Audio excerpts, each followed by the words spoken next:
Well, that was again fortuitous that we were living in Putney and we had I wanted to do some field work questioning again the notion that ethnicity always counts, which has been one of the things because I live it, I don't believe it, if you see what I mean.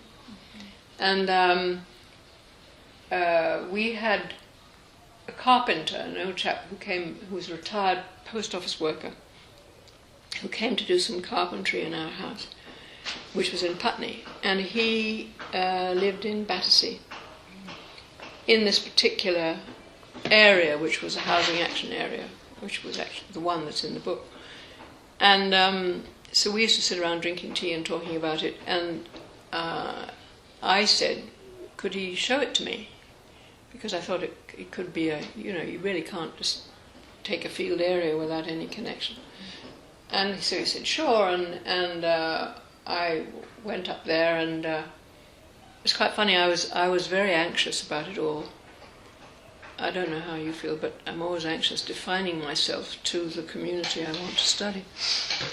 And I went to one of these community meetings, and everybody was milling about, and I was with my friend Alf Shorey, and he was a lovely guy, and he was sort of introducing me to people, And then he said, and this is my friend Sandra, she's from Putney, and there was a very rat-faced woman there who was obviously educated in university matters to some degree, and she said, what's she doing here?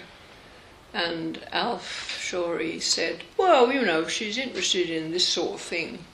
He waved his hand at the community meeting.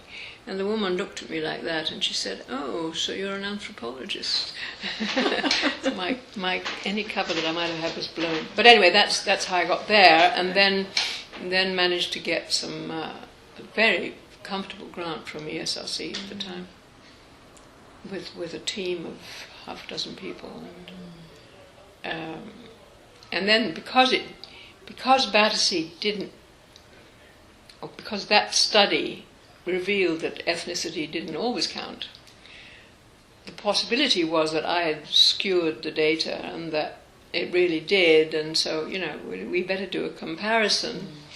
So I picked an area where I expected it would count, and it did, and the ESRC funded that. But because we'd been so clever on the first one, and we'd done it faster and cheaper, and, all the bells and whistles, they said, well, you can manage with fewer people and less money. So the Bow study was never as elaborate as the Battersea one, but the comparison led to this contrast